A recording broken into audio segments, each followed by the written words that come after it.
Welcome to the June 1st meeting of the Board of Selectmen. If you'd all rise for the Pledge of Allegiance.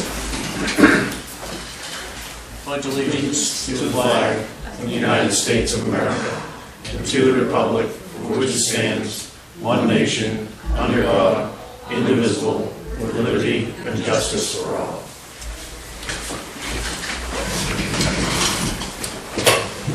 Good evening and welcome.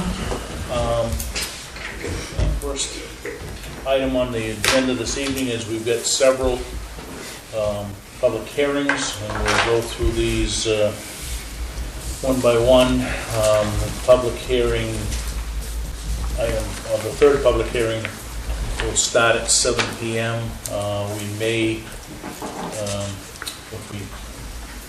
if we finish up on the two previous public hearings, we may move into the business agenda and then come back to the public hearing at 7 o'clock, since that is published at that time. So without any further ado, I'll open up the public hearing. This public hearing is to receive comment on the proposed Waterboro Zoning Ordinance. Regarding the proposed Waterboro Ordinance amendment to add section 20 solar arrays to section 3.06.01 and number 13 solar array to section 3.07.02, and the proposed alternate energy sources, also known as the Solar Ordinance, becomes section 4.14 of the Waterboro Zoning Ordinance amendment. So with that, let me just jump into this a little bit. The intent of the ordinance is to establish standards for any alternative energy source to utilize while seeking to establish such facilities in Waterboro.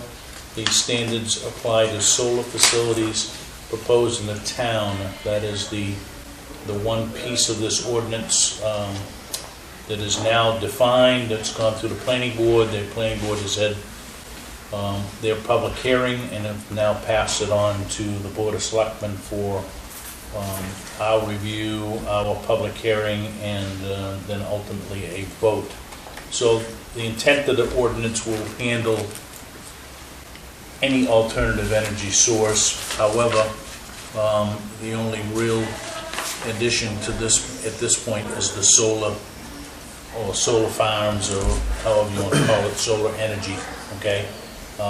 At some point in the future, this may be altered to include geothermal, battery storage areas, or wind, or whatever the case may be. But right now, the planning board has developed this section to address solar energy. And for those of you that might not know, planning board has also approved 3 separate solar farms within the community. First one is really where the action is taken now, which is over on Route 202 in the southern end of town, and you'll see some activity there. The second one is across from Dunkin' Donuts on Route 5 that will go up onto the hill. And the third one is off from McLucas Road, which is headed toward the tower up on Ospey Mountain. So those have been approved, and this is not about those 3 events because they've already been approved and by the planning board. So this is to review any input that people might have with regard to the proposed solar ordinance going forward. So I would open it up to any public comment that might. I'll speak at once.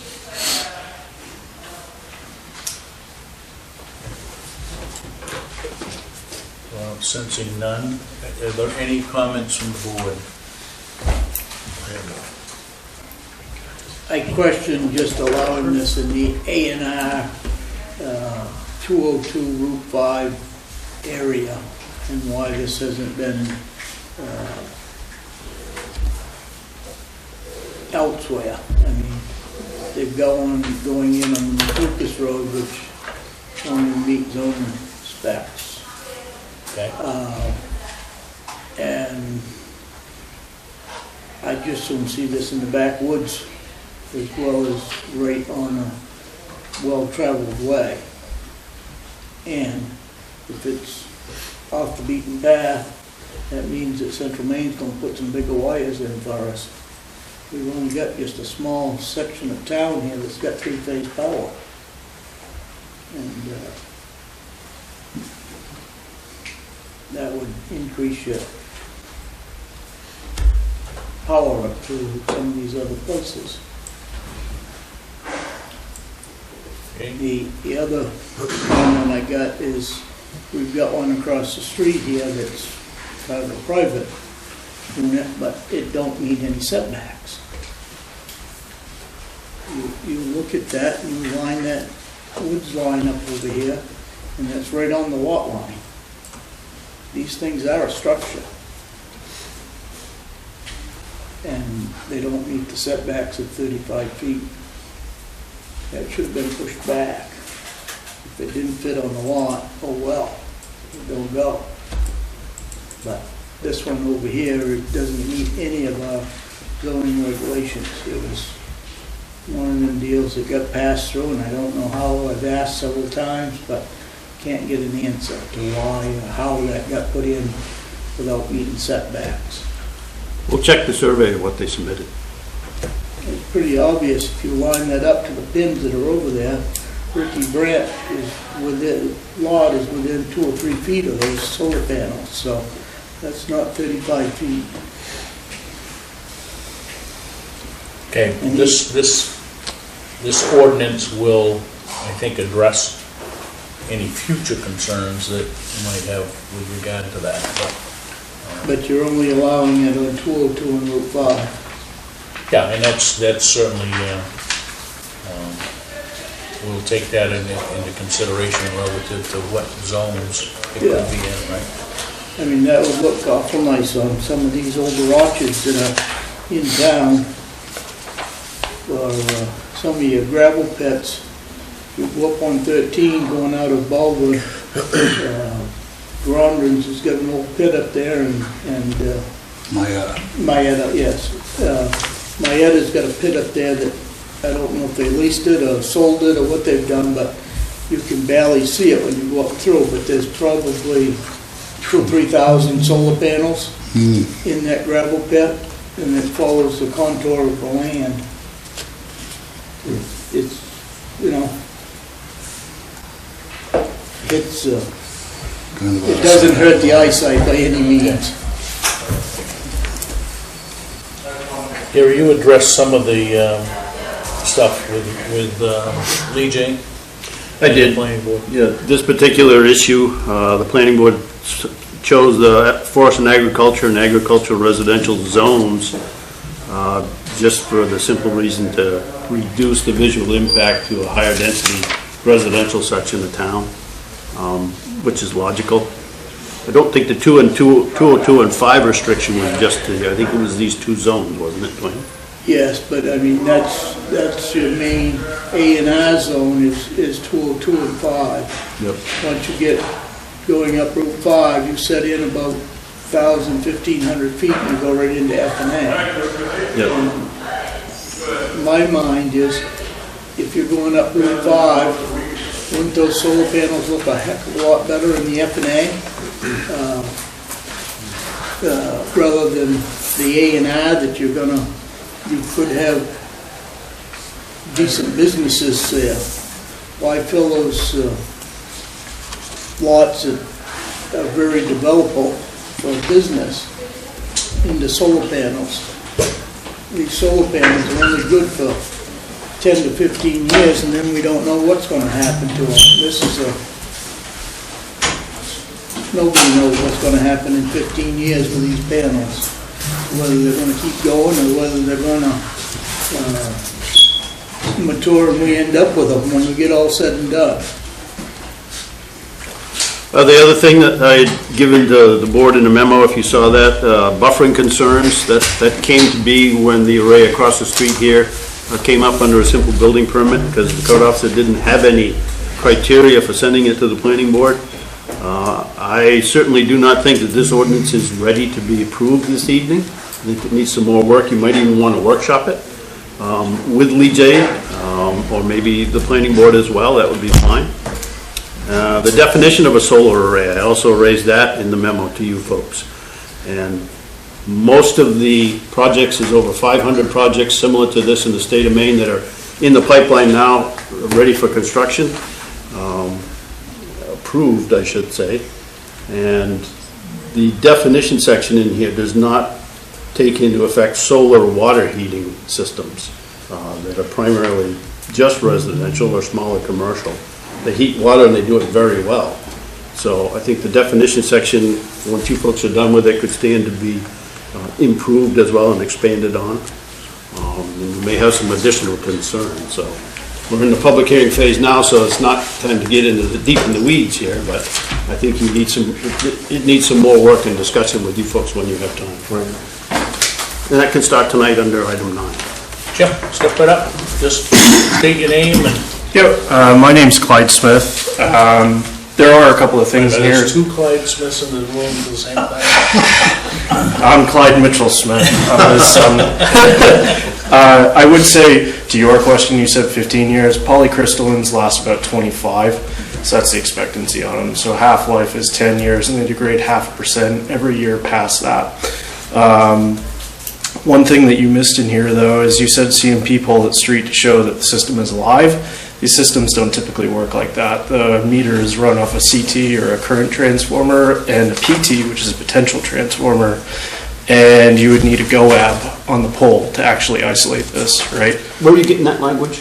I'm an engineer. No, I'm sorry. Were you reading from the ordinance? Yep, on 4.14.03. Okay.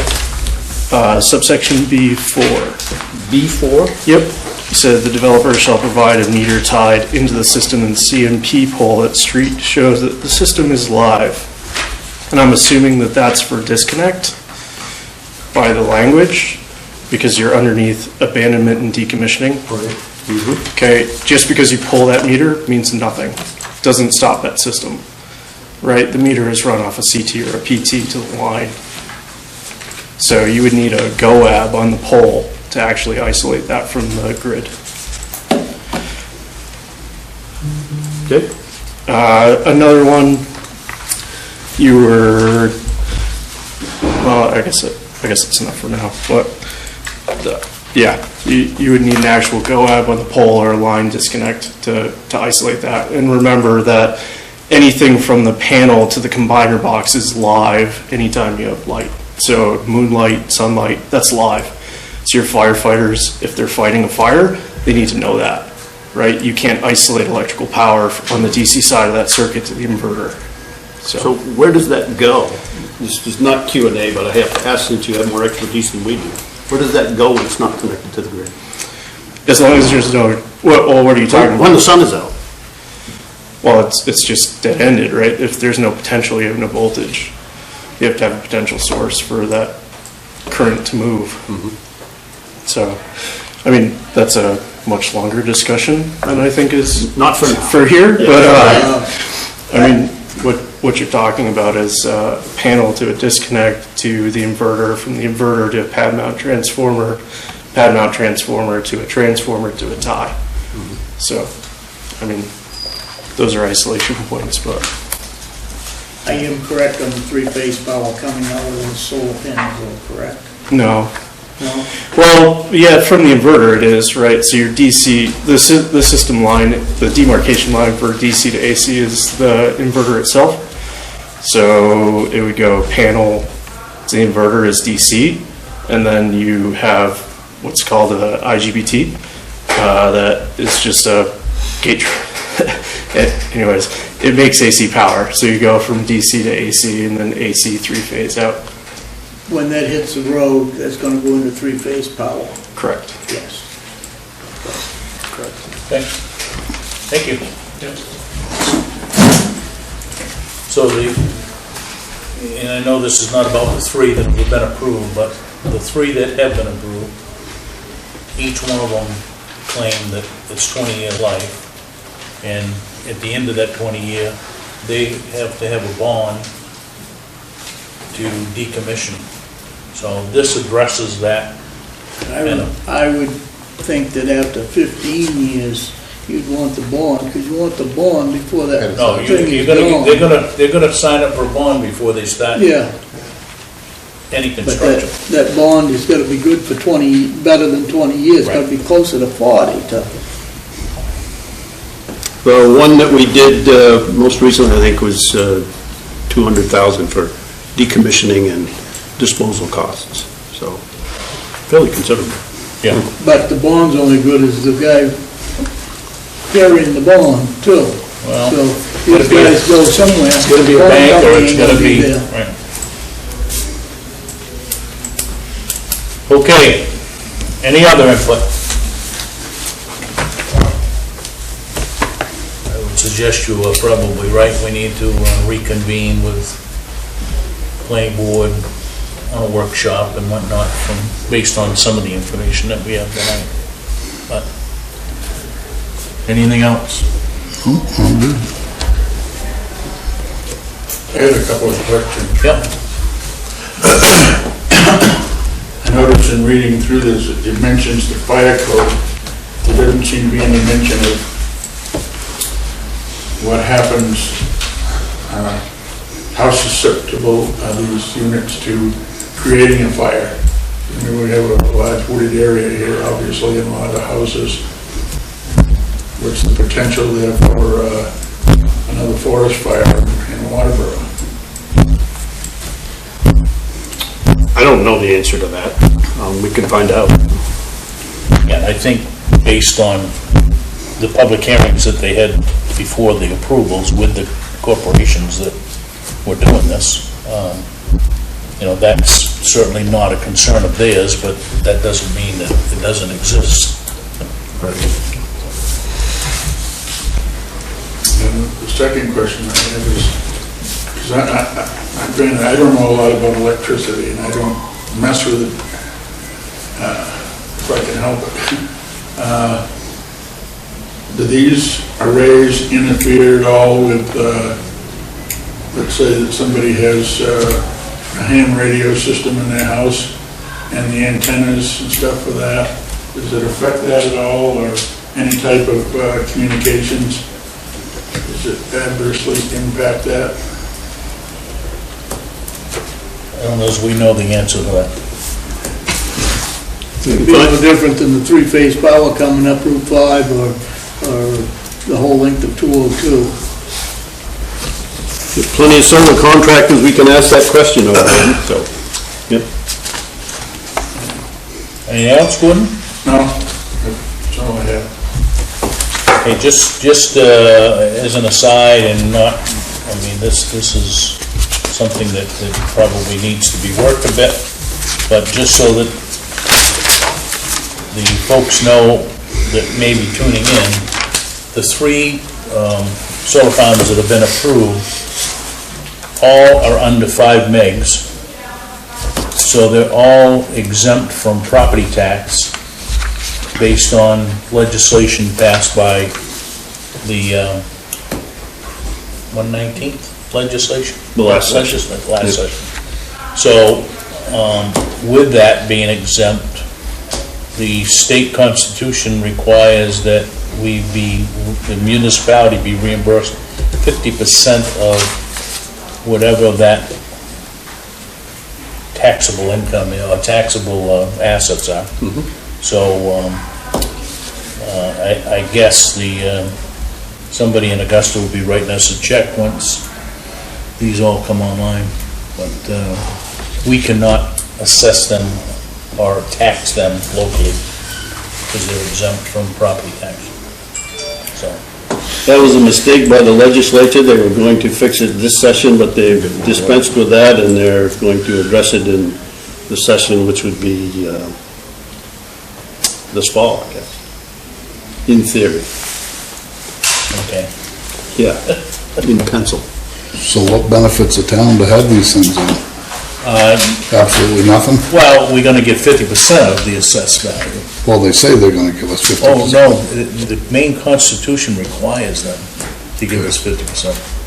Yeah, just like state law required them to fund schools 55%, and it's only this year that started, so how many years are we gonna have to wait to be reimbursed at 50%? Call your local representative, or your local state senator. I have no idea. I don't have an answer for that. Any other input on these? Sensing none, I'm going to declare this public hearing closed. 6:22. And with that being said, I will immediately open the next public hearing, which is public hearing to receive public comment on the Special Amusement Permit for the York County Blues Festival. And York County Blues Festival is scheduled to be held August 21st at Friendship Park on the Old Elton Road. So I would open it up to any public comment. And we did not receive any questions in advance. Nope. Any questions from the board? Did not have a blues festival last year, but we did the previous year. As far as I know, it was quiet and not a lot of issues. No, I'm looking at a email from Deputy Fay at the Sheriff's Office, and he notes no issues with the previous blues festival. Any other questions?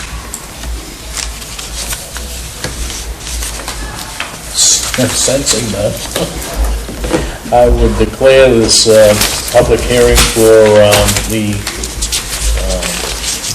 special application for a special amusement permit by the York County, Waterboro Recreation Department for the York County Blues Festival closed.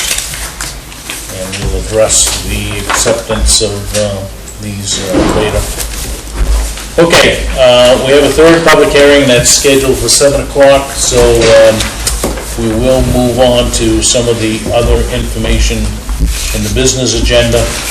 So we'll do that now, and we will, at 7 o'clock, we will convene the public hearing on the public hearing for the new liquor license for Five Ponds Public House. All right. Announcements. You may know that a week from today is Election Day, where we elect municipal officers and as well as approve the budgets for both the town and the school districts, RSU 57. Absentee ballots are currently available at the town hall, and you can vote through Friday? Tomorrow at 5. Oh, Thursday. I'm sorry, Thursday at 5. Thursday. It's a day before that. So if you're interested in voting here at the town hall or getting an absentee ballot and voting, it has to be back in here before close of business Thursday at 5 o'clock. If not, we will be voting at this site on Tuesday the 8th, which is a week from today, and the voting will take place in the large room that's currently used for Bonnetty. They will be coming through the glass doors. They're coming through this side and out the front, so. The front lobby services will be closed for the day. We need those people to work the election, so the front counter will not be open all day that day. Okay? Is that something we can put on the website as well? Say that again. Something we can put on the website as well as a reminder for the public? Yeah. Perfect. Okay, any additions or deletions to the agenda? Not for me, Mr. All Chairman. set. We have no appointments this evening. Any public comment? Mr. Smith. the other Clyde Smith.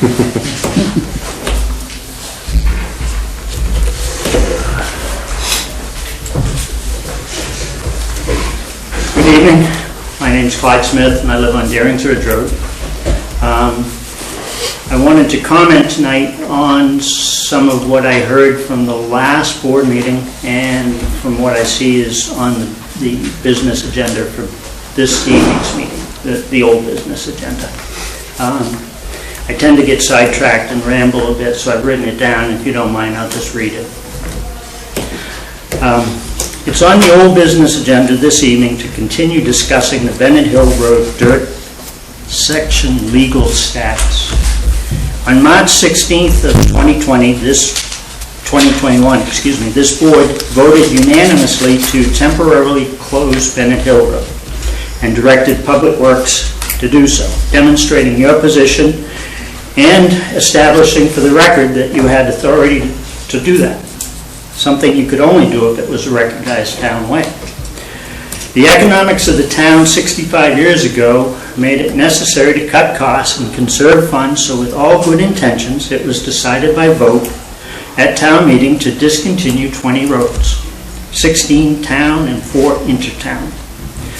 It was the intended decision to close them all, but it wasn't followed up by filing the documentation to make it binding, or else there wouldn't be debate. I'm happy to talk about history. My parents and I were living on Deering's Ridge back then, and between Deering's Ridge, Deerwander, Chadman's Ridge, my family's been here for 250 years. But as my son is so quick to point out, most today don't care much about the local history. What they do care about is their money, their needs, and their convenience. Bennett Hill Road didn't just get abandoned and go away, as did most of the roads in that 1955 article. Since the 1955 vote, we have spent tens of thousands, probably hundreds of thousands, all total, maintaining and investing in the entire length of the Bennett Hill Road. Just the bridge over Bartlett Brook has been rebuilt at least 3 times since then, at considerable cost. Some of it may have even been FEMA or county money as a result of the Patriot Day storm of 2007. That amount of public funds and investment isn't just written off and goes away. The convenient direct access over Bennett Hill Road by residents of Deering's Ridge, Weber Road, Beaver Ridge, Chadman Ridge, Lake Arrowhead, and North Waterboro in general to the transfer station, Hannaford's, the Quick Care, Napa, the banks, Dunkin' Donuts, etc., is significant and impactful. In the interest of transparency and accountability, and to not put the current board in the middle of a situation which it did not create, it might be best served to have open public hearings so all individuals and interested groups will have a chance to be heard. It may become apparent that this needs to become a warrant article and go back to the people for a decision on how to best handle the investment and to meet their interests for present and future access and convenience. Thank you for the opportunity to comment. Thank you, Clyde. Thank you. We will have some more discussion on this later this evening, and we do appreciate your input. Needless to say, whatever we end up deciding, we'll have to go back to the people. That's something that we're trying to ferret out now. So anyway, we'll talk more about that on Old Business 10B. So, any other public comment? Sensing none. Correspondence, we've got the treasurer's reports that are available. Selectmen reports. Where do you want to start? Dwayne, anything? Pretty quiet this week. David? Same this week. Dana? Quiet. Wooden? Quiet. Well, I have that. So let's jump to the town administrator. Very quiet where I was. So the guy's never quiet. Yeah, it was quiet where he was. Thank you, Mr. Chairman. I don't have a whole lot tonight, mostly good news. In a very quick look, 88% of the year is behind us in terms of weeks. We have about 85% of the budget expended, so we're on the good side there. On the revenues, we've greatly exceeded our entire year's budget projection for revenues because I had under budgeted that so much because thinking that COVID was going to greatly decrease primarily our main revenue source, excise taxes, and that did not occur to that extent. So we are several $100,000 over our projected revenue, which is a good thing. Certainly the revenue projections that I've made for the next year are very, very different and more in line with the years before COVID. Dennis mentioned the election.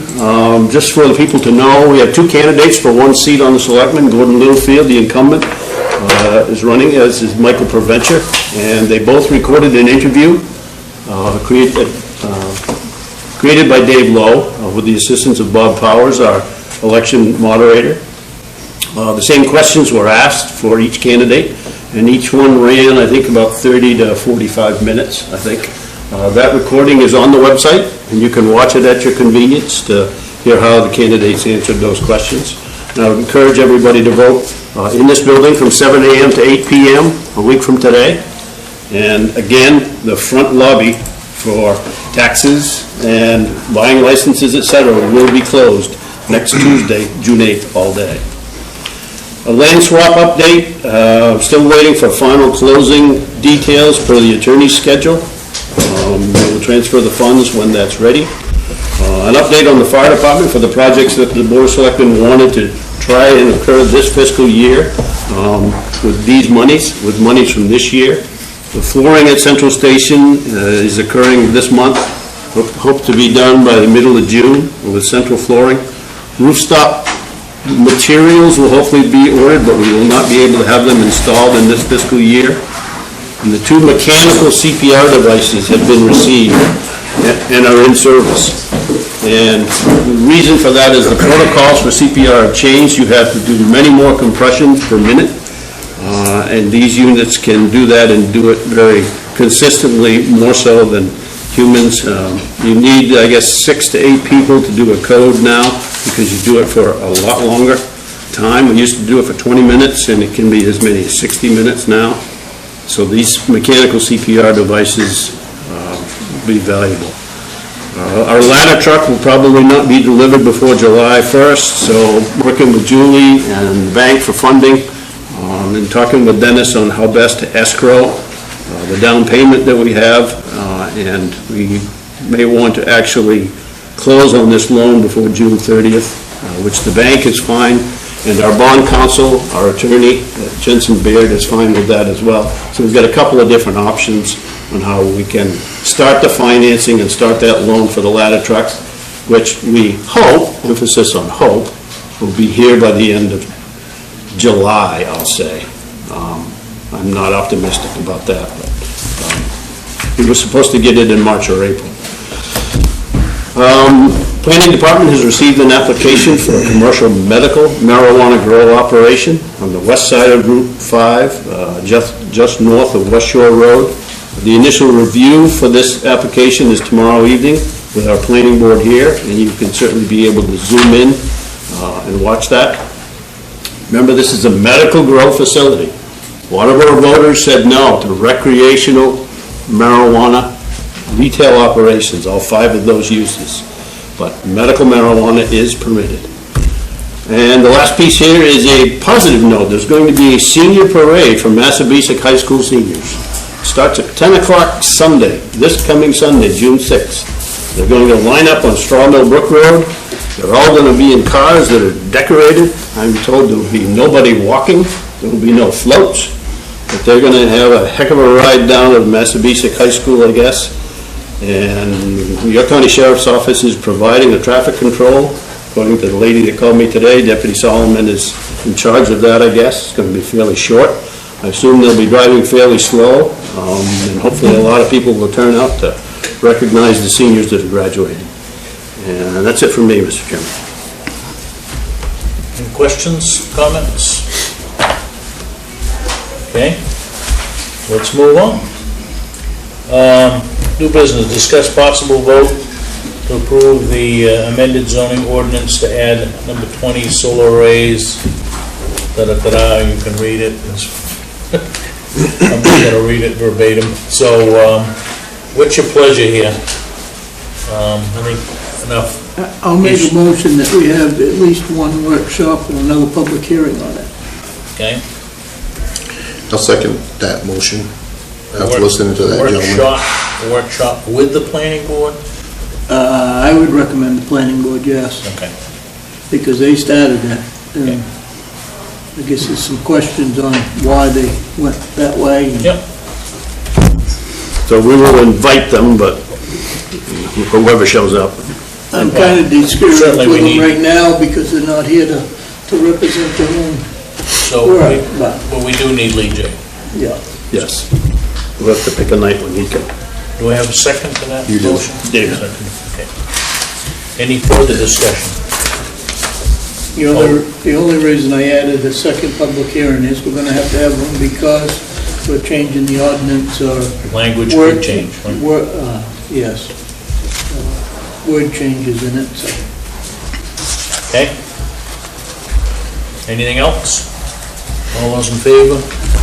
Opposed? We'll push this off and schedule a workshop with the planning board, or invite the planning board and Lee J, and we'll go from there. It might also be good to bring in someone that has, and it may very well, Southern Maine Planning might have somebody that can speak to some of the technical issues. They do not. Okay. So, We can find some. so we'll have to find somebody. Mr. Chairman, can we invite the fire chief too? Yes. Yeah. That doesn't leave you out, Junior.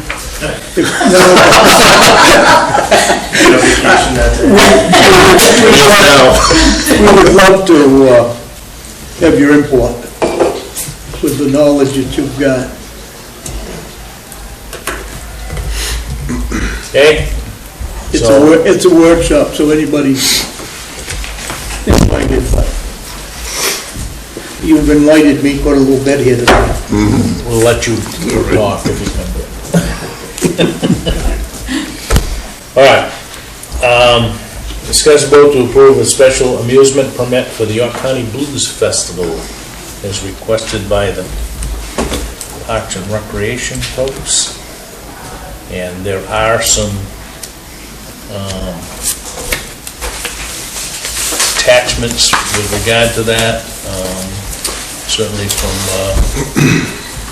from our contract deputy, Dwayne Fay, as far as any other issues.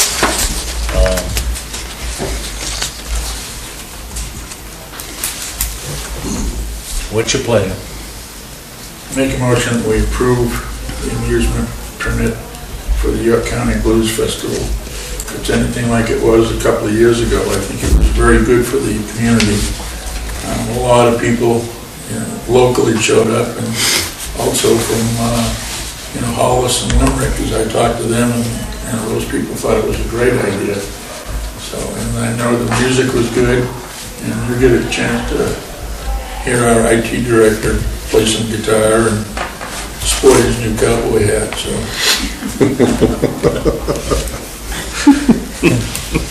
I'll second most of that. I will second that. Any further discussion? Sensing none, all those in favor? Opposed? 5-0. Item C under new business, vote to approve the sale of malt, I believe it's just malt beverages, correct? Malt, there's no hard liquor there. Discuss vote to approve the serving of alcohol at the York County Blues Festival. I believe it's malt and wine, right? So Davinia's. Malt, wine, and spirits, it says. So that is something that we've done in the past. The gentleman that has does this is licensed. He handles it. We have to approve this in advance as a Board of Selectmen. So what is your pleasure there? Yeah, this is just as you got it, the concept of serving there. Right. Yeah. Can you please sign in? Can you sign in, please? We did this before, at the last one? Yes. Yes. Yeah, it's rustic taps comes in and, I'll make a motion to approve the liquor license for Rustic Taps Catering LLC for the Blues Festival. I'll second that. This is just to approve the serving. Serving. It's got nothing to do with who. This is by ordinance. right, Yeah, that's what we're doing. Do you authorize the serving of alcohol that day? That's all. right. They've already got their license elsewhere. The particular vendor. Right, he has a, I'm a little confused there because it's only one vendor. So right, if we, but we don't have to approve his license, we just have to approve, that it's Rustic Taps that we're allowing to Allow serve serve alcohol that day. on the, at the Blues Festival. Blues Festival. Right. So my motion is to issue Rustic Taps and Catering permission to serve alcohol at Friendship Park during the Blues Festival. Okay. Okay, I'll second that. any discussion? All those in favor? Opposed? Motion carries. All right, I'm gonna jump around here a little bit because we do have a public hearing scheduled in about 16, 17 minutes, so let's move on to old business. I'm gonna skip over 9D currently, unless someone has any concern with that, but we do have to run the public hearing first. So under 10A, discuss vote on the revised personnel policy. So in your packet and on your hot little hands here, we have changes are on pages 3, page 26, page 28, page 30, and page 31. And those were reviewed the last meeting. It's now been updated to include that language. So what is your pleasure here? I guess Have we- have we- I've got one question. Are we prepared to administer this personnel policy as written? As of when we approve this, is this all set and ready to be administered? Who are you asking? I'm Yes, asking me? you, Yes? This can go into effect immediately then. The staff has not seen this yet. I haven't had a chance to Do circulate we it. want so to give the staff an opportunity to review I it? think another couple of weeks would be fine. I mean, they've seen parts of it, some of them have asked for interims, but I haven't shown them this one, since the last meeting. that was my main reason here, is if it's not been seen and reviewed by everybody, then let's hold off here another meeting. That's fine. Yep. So we would reschedule this potential vote for the 15th of June. Everybody okay with that? So no issues with the highlighted sections that are in here?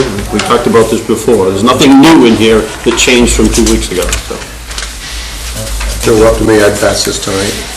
We'd approve it tonight, but Yeah, I think that's a nice gesture to let the staff have 2 weeks, so. I agree. Let them review it and, Yep, yeah. that's fine.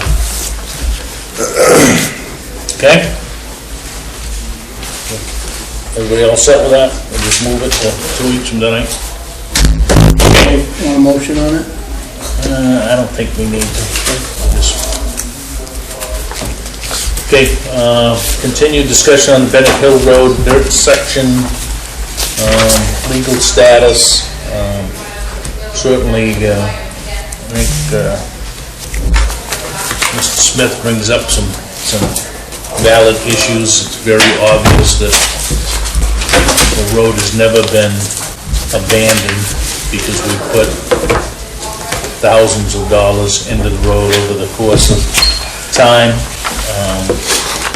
And certainly, even some of that, and I think, Clyde had a good point. Some of that was FEMA money from the Patriots Day storm. But the bottom line is that if we're gonna undo this, which is very obvious that we need to, I think we need to cross all the Ts and dot all the Is. So, and there's still some debate over the Williams Road or the Williams Farm, and I think we've at least got some clarification of the Kimball cabin. I was going to say, I run down quite a bunch of history on that. And I believe those... So if we assume that the definition in the 1955 town meeting was, in fact, today, what we know today as the Bennett Hill Road, then I would think that we would move forward with trying to at least determine what we have to do to present it to the townspeople and ultimately take it. I mean, my view is we've never really gave it up, but if you go back to the 1955 town meeting, I guess you could theoretically say legally we did give it up. I don't believe any of that was ever recorded, but according to council, it doesn't matter. Yeah. So we still need to go through the exercise, so. For sure, it hasn't been abandoned or discontinued. That's very true, that's not been abandoned. That's the confusing part, because the map from the Road Review Committee shows it as abandoned, which means continuous, no town support for 30 years. I think everybody would agree that did not happen. You will hear from your town attorney that the discontinuance vote in 1955 for all 16 of those roads that Clyde was talking about, she will say that that is a valid act, even though they didn't do other things afterward that said that in the article. That's what you will hear from her, that it is a valid act. Where do you go from here? Now, if it was discontinued, you've got the other question that attorneys need to answer, is was the ownership automatically moved to the center line of the road? If that's the case, and we don't know that yet, I've talked to the president of the land trust, who would advise, I guess, he or the land trust's opinion is that if that's the case, the land trust, from what he was telling me, is okay with maintaining the road, spending all the money to fix it, and having control over it so that it does not become a paved road. That's the land trust's big concern, because there's a trail that crosses there. So I was directed by you folks to talk to them. I did that, and that was the initial answer, although they understand we've still got a lot of legal work to do in terms of identifying this. And the 800-pound gorilla in the room in my mind is these two sections on here, the Williams Road that Dennis referred to. I'm not 100% sure that either one of those is definitively Bennett Hill Road. I would love to be 100% sure with some historical document.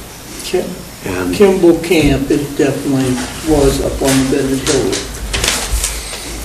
Yeah, I think we can come to the conclusion that that's correct, but then when you read those, Dennis and I were looking at them today, they're almost redundant the way they read. yeah. 9 was Williams Road, so-called, from Kimball's Camp by the dump. And the dump was not there in 55. I would agree with you. There was no dump on the Bennett Hill Road in 1955. But what the town people used for a dump was on the old Alfred Road, which was almost behind the snowmobile club today. But the old Alfred Road doesn't go anywhere near Deering Ridge Road. Right, I understand that, but there was no dump on the Bennett Hill Road in 55. And then the next article says, from the Williams Road, so-called, to the Deering Ridge Road. I mean, other than the qualifier that says from Kimball's Camp by the dump to the Deering Ridge Road, I'm not sure what from the Williams Road, so-called, to the Deering Ridge Road, why they're different, but I think the only thing that you can, we're gonna have to somehow see if there's, according to the local historian, right, who's the Historical Society, he confirms that, well, that's Bennett Hill Road. That's what he thought. So, And I think the discussion in and around, okay, I mean, we can surmise, okay, that it was the Williams Road or Williams Road or, But there must be there's gotta be, if that was Williams Road, there's gotta be some markings on these older maps. It says I gotta Williams believe Road. that something has gotta be there, but. I mean, can we, Bennett Hill Road's been Bennett Hill Road before the 47 fire, so, Yeah, I mean, that's the concern that you got is that, my mother grew up on the Bennett Hill Road, so if that was called that, the 47 fire, then where's the Williams Road in relation to the Deering Ridgewood, I guess would be the piece of information that we're really lacking. So, if you can darken my doorway someday, I'd love to pick your brains. And you can direct me somewhere else for historical documents. I've talked to Jim about this, and I haven't gone searching with him in his map archives, but we need to do that. So any help is appreciated. They did provide a map to Blaine and Dennis. Yeah. And it doesn't name Bennett Hill Road, it doesn't apply any name to that section of road. It does show the road clearly. Did you find any reference to Williams? I haven't. Other than William Deering, right, which. William Deering, Right. yes.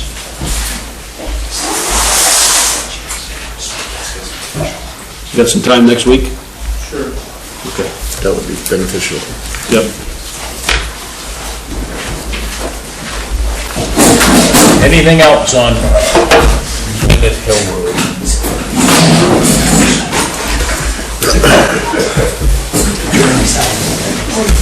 Yes. Lady had, I think she had a comment, and, The only comment was, I want to remind Waterboro and Trustee and everything, the description of Bennett Hill Road. It does not. I think the York County Soil owns some land there. So I would be careful in just inadvertently saying that it's all up to the Waterboro Land Trust. I also have concern in these times of transparency and accountability that you aren't putting yourselves in a conflict of interest situation when you are asking a certain person that is closely related to the Waterboro Land Trust to research your history. I don't think that, in my mind, it's not appropriate, and it doesn't look good in transparency-wise. So I would be careful with that, too. And I would just wonder, because I think on one of those maps, it does give reference to Kimball's cabin or camp. And I'd be careful because I think your transfer station may be lost if Kimball's camp or cabin is where it is on that map in relation to the transfer station and on that hill.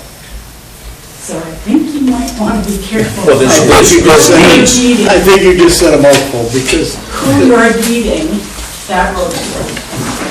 So that's all. Yeah, we're not suggesting we deed the road to anybody, right? Well, I I think don't at this- know, because what I hear is different. Every meeting has been a little different. Well, it's going to continue to be So until we sort the thing out, All I'm saying right? is in accountability, transparency, what people are looking at today, this culture that's out there today. Yep.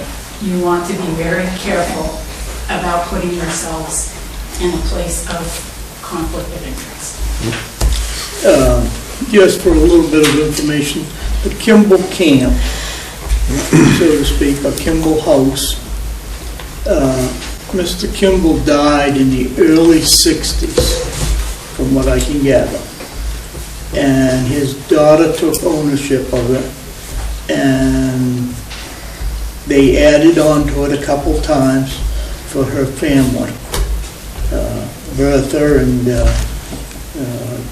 I can't think of her husband's name. Sam. Sam lived almost directly across from the old dump. And I can say dump there because it was the dump. Yes, it was. It wasn't the transfer station, it was the dump. The one that's closed now? Yes, Yes. the landfill today. And that camp was there till mid-70s. Our house was there till mid-70s, and they lived there till, I think it was 75 when they moved the family down to Hollis.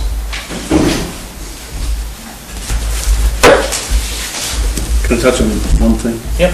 Mrs. Smith, you raise a good point in terms of conflict of interest. I was tasked with talking to the land trust, whoever it might be, I didn't talk to the whole board, on just what they thought about the future of that road. They raised the issue with, we would prefer it not be paved. I was seeking out information, and in my mind, we have no idea who owns that today. We've assumed over the years that it's been the town, because we put all that money into it, but we need to really do the work to find out. And so if I didn't speak clearly enough to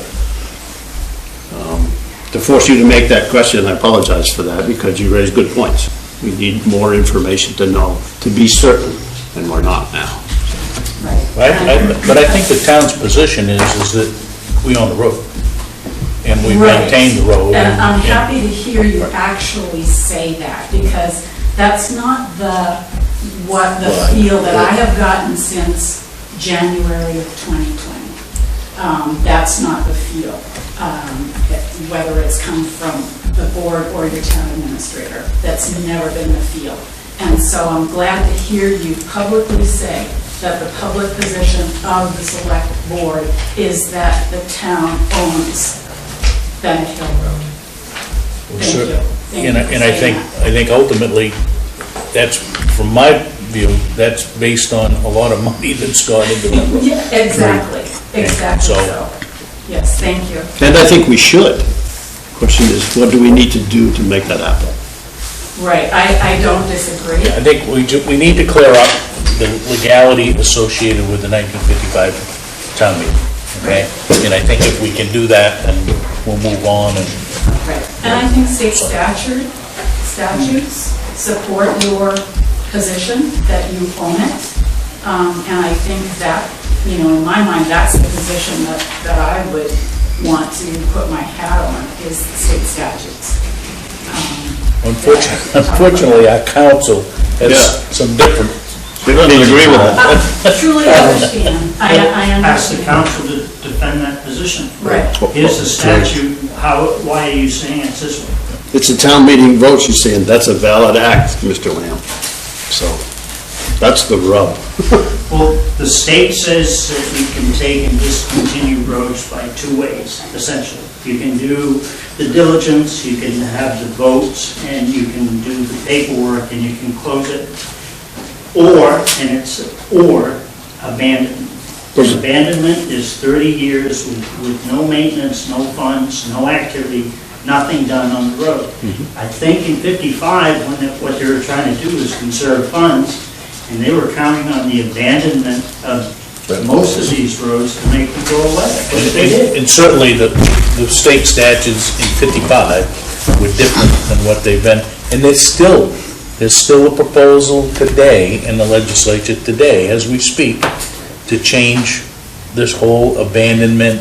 And if it's a public access, then the municipality is, in that proposed law is, if we claim that there's public access, then we have to maintain it. So now that law hasn't passed, but all I can tell you is that this whole thing of abandonment, the discontinued, is churned for, well, 70 years, right? There's a whole lot to do, for sure. Oak Street was another one that was on there. Yes. Street. Oak Street. If I could, what's the town's position on the ATV ordinance for that road in terms of the further deterioration of that road? Because it's obviously being run very heavily. And I don't think the ordinance is being enforced in terms of the activity that's going across that road presently. On Bennett Hill Road? Yeah. It's not not part of the ordinance. Deering Ridge Road is the access, allowed access. So is I- it from... But I will tell you that whether it's ATVs or people trying to drive trucks down through there at 60 miles an hour, there's a whole group of extenuating people that are destroying the road. That's how we walked it off, was we're tired of having mud runs. Yeah, mud season, I understand, is one thing, but is there not an ordinance that says it's from the pole line up that short distance of Bennett Hill Road to Deering Ridge Road, and then they can drive down it? Right now, they're using the whole road and thrashing the hell out of the road, and I don't see where that ordinance is being enforced. Well, the only enforcement would be from the pole line to Townhouse Road, basically. Wouldn't it be just the opposite, from the pole line down towards the transfer station No. where it's being run? No, It's not permitted. I say that's not a permitted run. Right.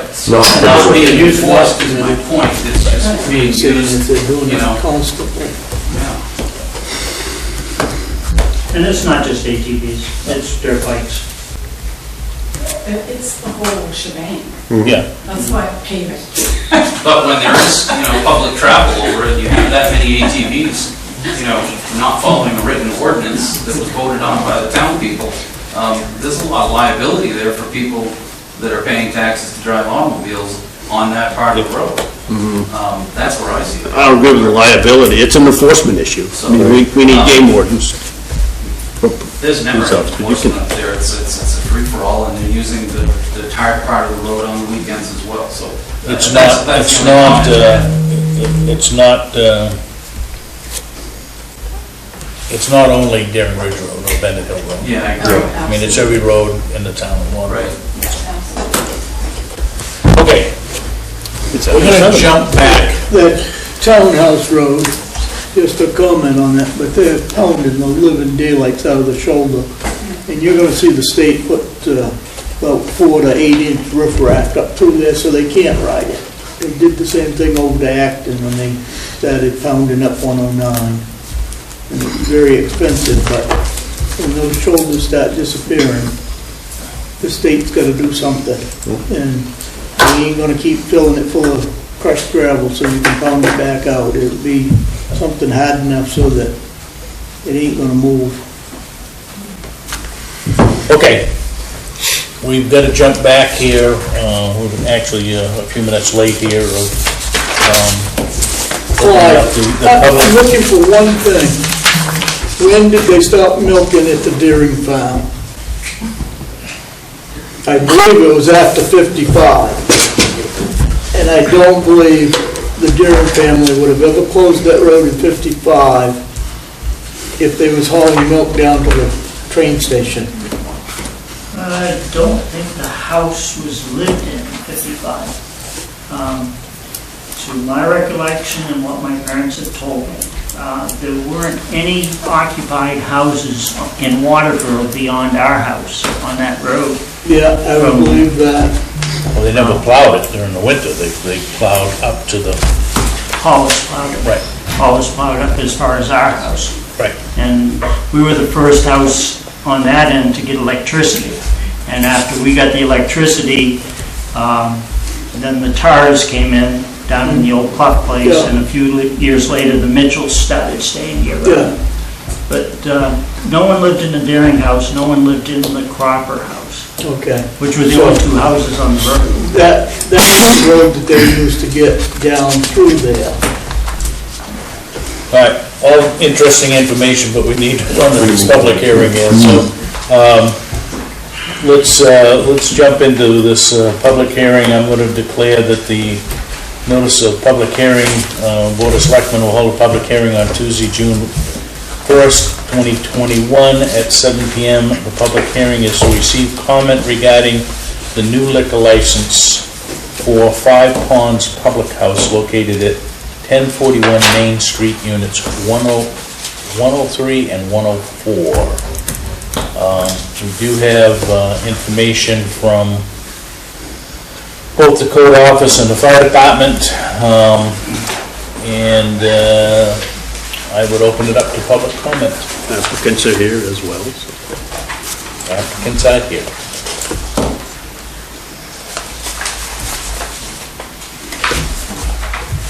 That's a good sign. Crickets? We'll take that. This liquor license or restaurant is located the far end of 202 going out of town into Alfred, but it's in the same complex that the China Asian Taste is in, which is Opposite the pink Cadillac. yes, it's for sale. I think it was just recently purchased by a machine shop. if I'm not mistaken. Oh, really? Yes, his wife came over and wanted to talk to us about composting all natural ingredients from our waste. Whether you want, they didn't ask you if you wanted the pink Cadillac? No. Nor that over. But this is where, this is South Waterboro town, this is Any questions from the board? I don't, I'll review this thoroughly and I'll ask one more time if there's any comments from the public. just one comment from me. Yep. I think it's a little bit shorter than 2 miles to the high school complex. Okay. This is gonna be measured by footage. The easiest way to walk is right out the back door. I think they did the math off of Asian Taste's liquor license. Right. I feel like it was like 2.2 or 2.1, and I know I put 2 miles on there, but I utilized them for the liquor license application, only because they had theirs as well. It's tad miles, but if you walk in a straight line, you're right to the, Right.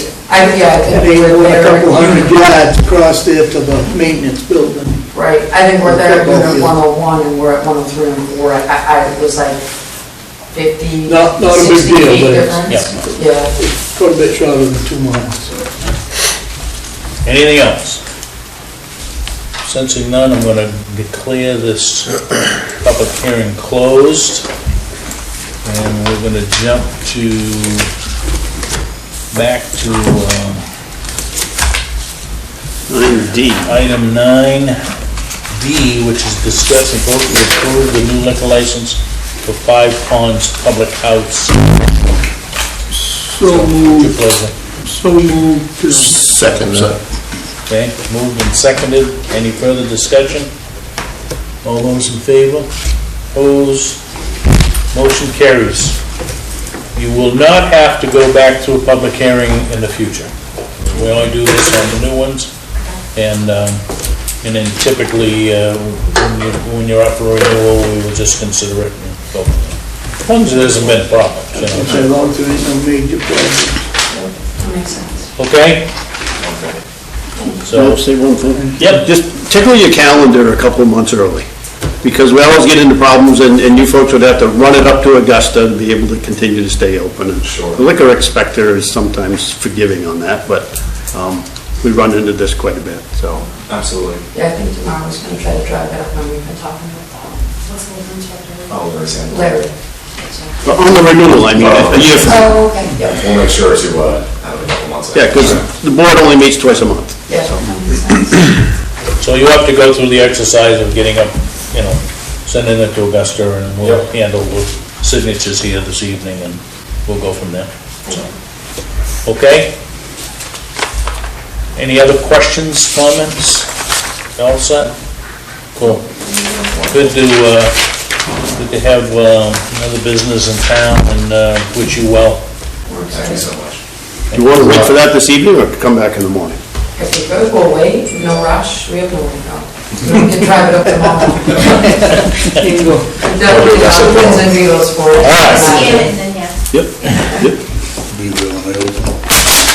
All right, I think we're all set with old business. Let's jump to 11, discuss vote to approve the minutes of the May 18th regular meeting. I think we ought to go back to B and just state that this is a work in process and that the Bennett Hill Road will be further discussed and find some facts, because we're a long ways from making any decision on I that. agree. Absolutely. Just so everybody is aware that this will not, we're not a week away from making a decision. But this should be put on. Yeah, it'll be Every on the week under next agenda as Yeah. well. I'll Okay, make that a motion if you want. no, it'll just carry over as old business. All right, let me I'll make jump to a- 11 here. I'll make a motion to approve the May 18th regular meeting. Do I have a second? Wait a second. I think there's only 3 of us that were at that meeting. I'll second that. Seems how the... Any discussion? I had no discussion of myself, thank you. All those in favor? All three of us. 3-0. Are you guys voting? No. They were Yeah. Oh, they were here, right, sorry. All right, so we got a list of pending decisions, week's action list. We will get the personnel policy to the staff for Yes. review. Yep. So we will bring that back as old business again on the 15th, as well as the continued discussions on the Bennett Hill Road.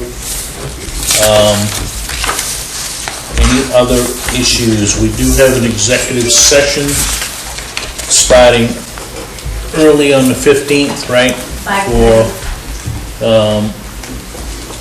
To interview committee members starting at 5:30.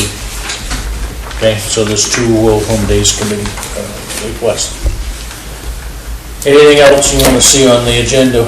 We will have to, at the beginning of the meeting, we'll have to, it'll be the first meeting of after the election, so we'll have to elect chairman, Yes.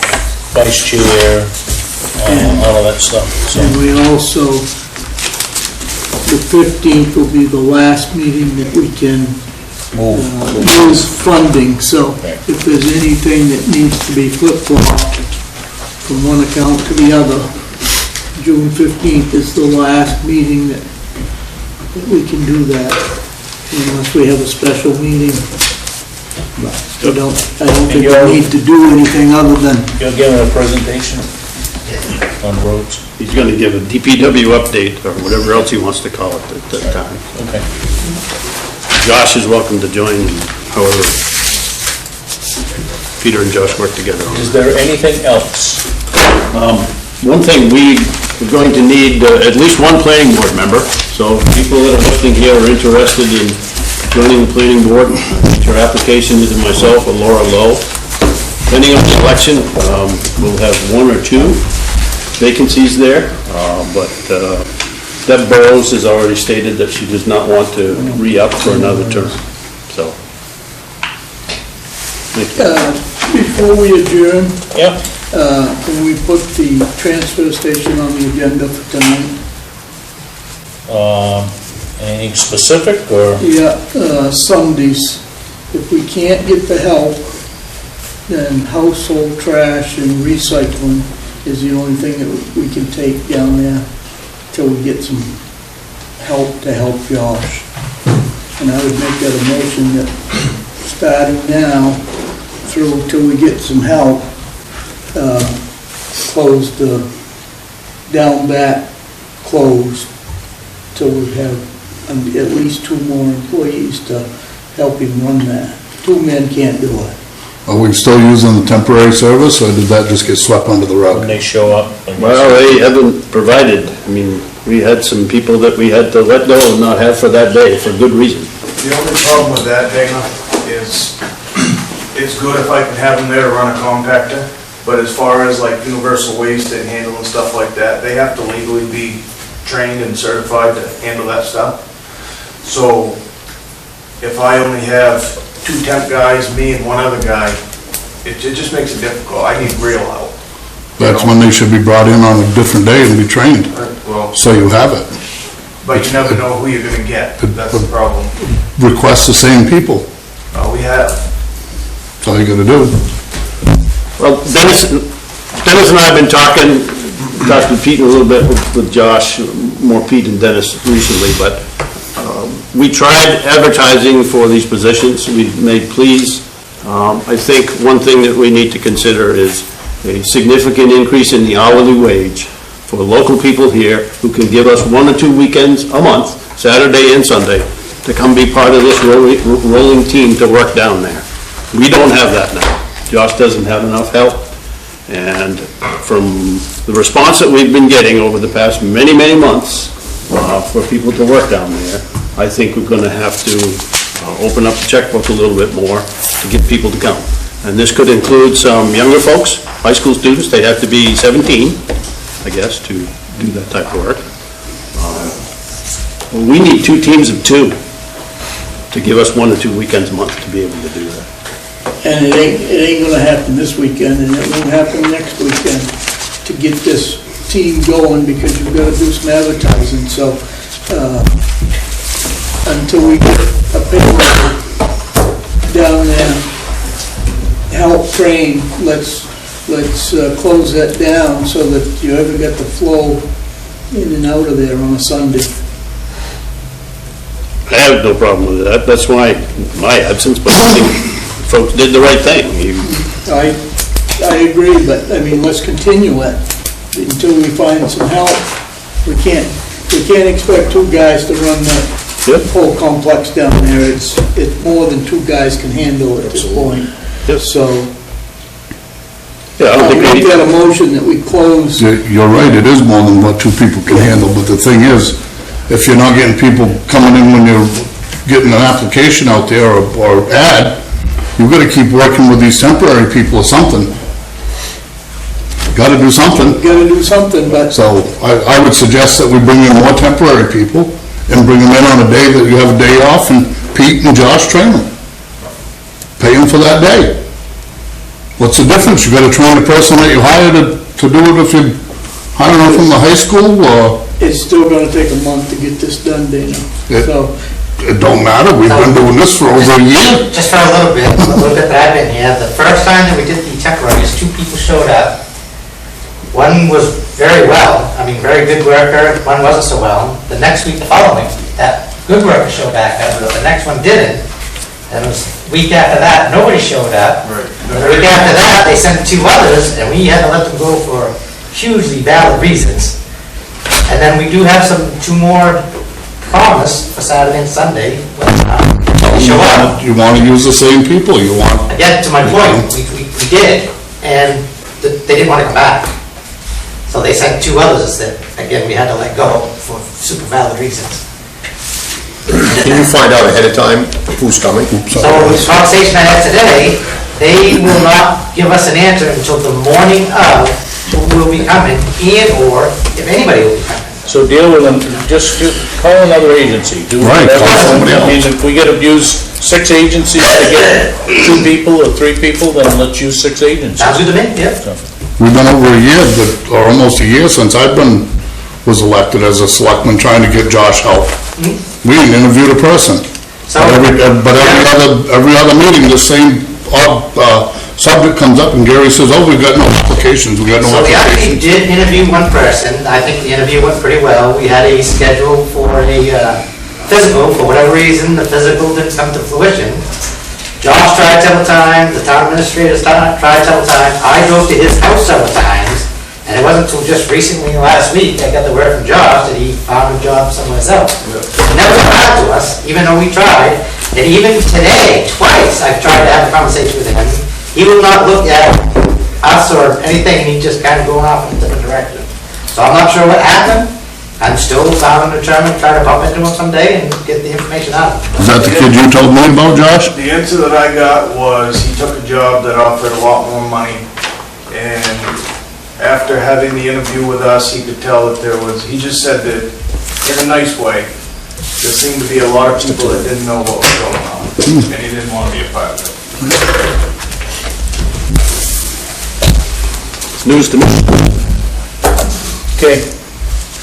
So, I don't disagree with what Dwayne is saying, and I think that we'll have to take that as, you know, the more information that we can get out, the sooner that we can get it out, you know, at least we're not trying to get everybody notified in 24 hours that, oh, by the way, if you come with a load of brush on a Sunday afternoon, you're not going to be able to dump it. So, How many loads of brush did you get this week, Josh, on Sunday? Sunday was pretty good. I'd say I probably only turned away 20 people in 4 hours. You know, it got out pretty well on social But media. this whole thing is, I'll make that a motion, but this will shut down the town of Hollis as far as getting rid of the material on Sunday. And also give these guys a chance. I mean, with 2 guys down there, they can't run it. You know, we're gonna have a big mess down there when you get all said and done if we don't shut it down until we can hire some help. And even if we hire the help tomorrow, they still need a couple weeks of training down there in order for them to know what's going on. You can't just send them down back and say, dump them, and dump this and dump that. You've got to kind of work with them, So why did you make the comment about Hollis and Sunday particular to Sunday? Well, Hollis brings in nothing, they don't bring in garbage, and they don't bring in... Oh, I see. So... Saturday only would hurt. Saturday only for the town of Hollis at this point, because we don't have any help to mandate. Run it. Yep. Which is gonna slow down some of our stuff coming into the transfer station for a month or so until we can find and hire and train somebody to run that, help run it. Well, I guess tomorrow I'll call Kevin at Eco Maine and we'll see what that particular outfit they use. Have you talked to him at all, Josh, about who they use? Okay. and they struggle with getting enough people. But it's worth a try to at least, you know, I mean, there's 100 temporary agencies. Right, I mean, and I don't like to cause problems, you know, and whine and cry about it, but, you know, when you're down there and it's you and one other guy, or even 3 of us, I can't be in the office running a compactor, in a backhoe, and driving a trash truck at the same time. Can't just do it, and I can't pull one of those 2 guys off a compactor. Because you're doing this, and the next thing you know, all 3 bit, you know, it's just, it's a cluster. It's too much. It's too much, I mean, you came down I on know, the weekend, you sat but that's there. why I'm saying, I mean, that's why You had I'm... highway guys come down and work for us for one day and say, I'm never coming back here again, you know, and I got a riff-raff crew of part-time guys. You're part of the Public Works, though, aren't you? Well, I keep hearing that. Are you part of Public You Works? seem to get treated awful different, so, If you're part of Public Works is part of the transfer station. well, I guess we're all under the same umbrella, but it's, Exactly. you know, it's, Have them guys come in on a Saturday or something. you know, it's just, If I get the directive to force overtime, I'll do that, yeah. Give them a day off during the week so they don't have the forced overtime. We can have that discussion, and that can be in the policy. One of the transfer station, one of the public works workers that we have now, Jason, was specifically hired to work in either facility. Part of his interview, part of the job notice as well, years ago. So that is an option. We have to plan it out and not drop it on somebody at the last minute, No, you're right. but that can be done. And I think you've got just 2 guys running the highway at this point, and you pull them out to run the dump, then you're not gonna get your other work done, and then snow's gonna be here, and your roads ain't gonna be fit to drive over to... But just vice versa though, too, Dwayne. Just vice I versa. understand that, but you're pulling... Well, we're not gonna solve it tonight, but I think that, you know, certainly we need to, you know, certainly, you know, I talked to Gary this afternoon, is, you know, you gotta put the postings up, you gotta keep them up, and, you know, but when all's said and done, we need to, When they can go to the bottle redemption and make $17 an hour, Yeah. why would they want to take a job at the transfer station for 13? Well, that's one of the I mean, discussions this that we is- had relative to, You you know, know, hiring people exclusively for the weekend. Yeah. So, I think they just advertised today, the Outfit Country Store, just making sandwiches, is $18.50. Now, everybody's doing something crazy, okay? You know it? you can't I get the help. You mean, can't nobody can get the the help, way you are. and, you know, people are paying, you know, $1,000 to Set up cash homes up to hire front out. to hire people, and Well, once the extra $300 a month goes away, which I guess is what, for September, maybe the market will change then, but that's a long ways well, away. that's a long ways away, and there's a lot of seasonal Yeah. businesses. A lot of stuff that's gonna going be- to go out to the transfer station. I talked to a truck driver last Saturday morning, and he was taking home $30 more a week on unemployment in January and February than what he is today, driving trucks 60 hours a week. Okay, you guys got your marching orders, right? Yes. My motion's still on the table, though, to close that. Someone want a second? I'll second that. Okay, I would make it last for a month. Well, how about as needed, if we get the people? We'll discuss it we'll discuss it the first week in July Put an end date on it. to put an end date on it. Do I have to close it for good or just no, taking Sunday, household and, Just The for house- motion is to close the down back, to keep just the household trash and recycling open for the next month. anybody clear on that? Is that just on Sunday? Any Just further on, discussion? just on Sunday. For both Hollis and Waterboro, or just Hollis? Oh, I think we send a No, both. note to Hollis Yeah. immediately. Yeah, I know that, Yeah. I just clarifying for No, Waterboro as well. for both, Okay. yeah. Okay, Sunday seems to be the worst day going. Yeah, I've worked it a few times. all those in favor? So just on Sunday? yeah. All those in favor? Opposed? I missed the second. Who was it? Dana. Dana. Dana. Dana, Thank you. wait, yes. Yes, it was. Yes. And with all that being said and done, I entertain a motion to adjourn. So moved. Seconded. All those in favor? Dana and Dwayne.